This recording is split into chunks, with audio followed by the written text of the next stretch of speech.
Welcome back, y'all. So these shoes I've had for quite some time, but here goes the box, y'all. As you can see, we got that OG style Nike box right here, and I'm glad that they decided to go true to OG with the box, of course. And don't mind me, y'all. I am a bit under the weather, but label on these do read Air Jordan 12 Retro Grade School. Colorway is black, varsity red, and of course, this is a size 6. Now, opening up the box, you got the lot number right there.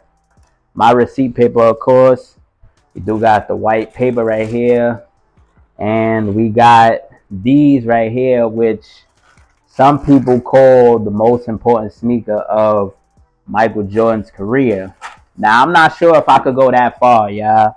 But we do got the Air Jordan 12 black and reds. Yes, I do not call these flu games, yeah. These to me are known as black and red Air Jordan 12s, man, for the most part. But yeah, like, man, quality seems to be okay on these, for the most part. I haven't took these out the box, as much for the most part, but yeah, man. It was crazy on release day. That's one thing I will say. But man, I'm glad I was able to obtain a pair of these bad boys right here. But let me run down a little bit of history. So the Air Jordan 12 black and reds is one of the original colorways of the Air Jordan 12s that released back in 1997.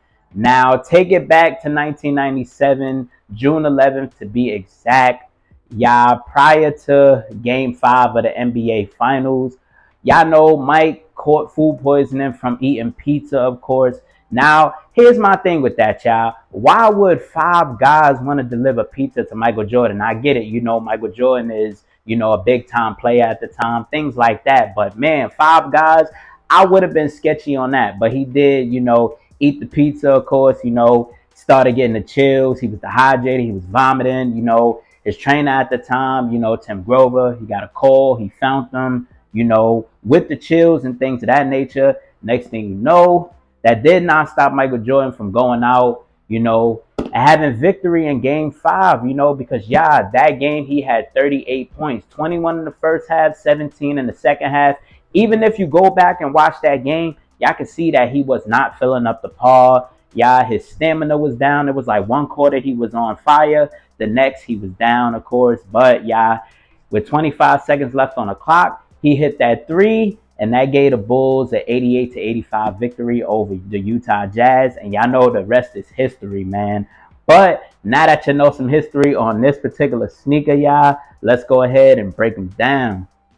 So first and foremost, y'all, starting off with the upper, we do got all black on the upper. And this is more of like a textile material, if you know what I mean. Somewhat similar to the OGs, but not quite as, close to the OGs. Then, this in-between stitching right here, that is reminiscent to the Japanese rising sun flag, of course. And the leather is EVA foam. It's just not as thick as the OGs for the most part. Then if you look at the toe box area, yeah, where this particular mug guard is, it starts off very thick on the retro as to where on the OGs, it starts off very thin and it just tapers over, So that's just something slightly different from the OGs that I do wish they, get right. And also the shape, you know what I'm saying? Like, I know some people say the 12s got the banana shape, but I mean, it's not bad, but I do wish they get the shape right. But still, nonetheless, a classic OG colorway. Now, going into the tongue area, we got the black rope laces, of course. We do got, once again, the leather black textile upper, on the tongue. As you guys can see that. We do got the Jumpman at the top and the 2-3 going down, and that varsity red colorway, and it is more refined, as you guys can see. Now, on the OGs, it was a lot more thicker. On these, it is thin, of course, and if you take a look at the top of the tongue, you can see some of the exposed lining at the top. On the OGs, the leather actually wrapped around the top, which is something, that I wish they would have done for the most part. But nonetheless, not here to complain, man, because I do love this particular sneaker. Y'all know me, I'm OG over everything. But we do got the matte black eyelets with the black Jumpman right there. And yeah, one thing I do have a gripe is the fact that why did they stop using the metal eyelets? I think that the metal eyelets was dope. Like, yeah, they used it on the Air Jordan 1 satin bread, so I'm not sure why they don't put it back on the Air Jordan 12s to give it that OG feel. Let me know what y'all think down in the comment section below. Heading into the interior, so first and foremost, we do got an all black sock liner right here, as you guys can see. For the most part, on the back of the tongue, we do have that manufacturing date, and it is more of a stitched on, material, not like that heat press material that they have been giving us, which is something dope. And then we do got an all black insole with the red Jumpman and my sizing tag, of course. Now, do note that this is a Dream Cell insole. It is a polyurethane based foam, but it's not as comfortable as polyurethane. It's definitely going to take some time to break in, things of that nature, of course, but nothing too crazy, y'all. Going into the mudguard of the shoe. So on the mudguard, we do have this varsity red lizard and boss print. As you guys can see, we do have the TPU plate on this side with the Jumpman. It is on the lateral side as well, regular Air Jordan 12.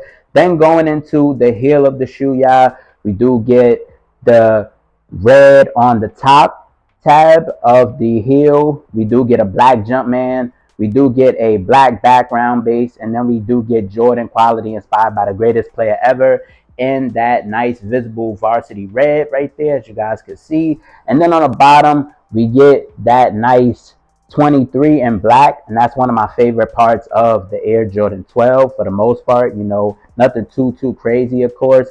Then going into the midsole, you do get a Phylon midsole with Zoom Air cushioning throughout the entire midsole. Now, do note that every Air Jordan 12 does feature that Zoom Air cushioning, and this is one of the first Air Jordans to ever feature that standard, material for the most part. So do take note of that, y'all.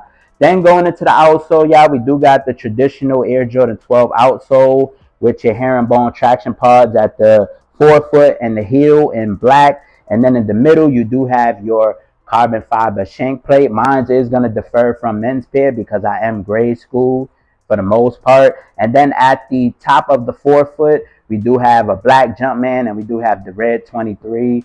As you guys can see that. So standard Air Jordan 12 outsole for the most part. But y'all, I will say that for the most part, these are dope. These are definitely dope. Now, like I mentioned early on in the video, when it came to release day, y'all, it was crazy. It was crazy. And I'm going to go over that, in a separate video later on down the line, man, because it was crazy, obtaining these, y'all. But one thing I will say, y'all, is the fact that I noticed that Jordan Brand has been trying to get something on the shoe right. So if you guys look at the back tab on the back of the Air Jordan 12s, although it does seem straight, for the most part, I do realize that, with a lot of the past previous Air Jordan 12s, Jordan Brand has been trying to get it right. It's just not quite like the OGs. Y'all know if y'all seen the OGs or ever owned them, y'all know that the OGs got kind of like a curvy shape in the back. But I do get them props for at least trying to work on that for the most part, y'all. But man, let me know if you went after the Air Jordan 12 black and reds. And also let me know what you call these. Do y'all call these flu games? Or do y'all call these the black and red Air Jordan 12s? Let me know that down in the comment section below, man. Like, these names for these Air Jordans, y'all, they've been getting out of hand lately. I know people been calling these flu games for years, but yeah, for the most part, I've just been calling these the black and red 12s. That's what I've always been calling them. I might have called them flu games a few times, but it's probably a mishaps. But to me, these was always known as the black and red Air Jordan 12. So for the most part, let me know how you're feeling about these down in the comment section below. Let me know if you cop. Let me know if you pass. Also, where do these rank on your list as far as OG colorways? Seeing how we got the Air Jordan 12 taxis dropping later on this year, man. But y'all let me know all y'all initial thoughts and opinions down in the comment section below, man. Super glad to have these back in the collection, man. Definitely was a headache grabbing these, man, but glad that I was able to obtain them, y'all.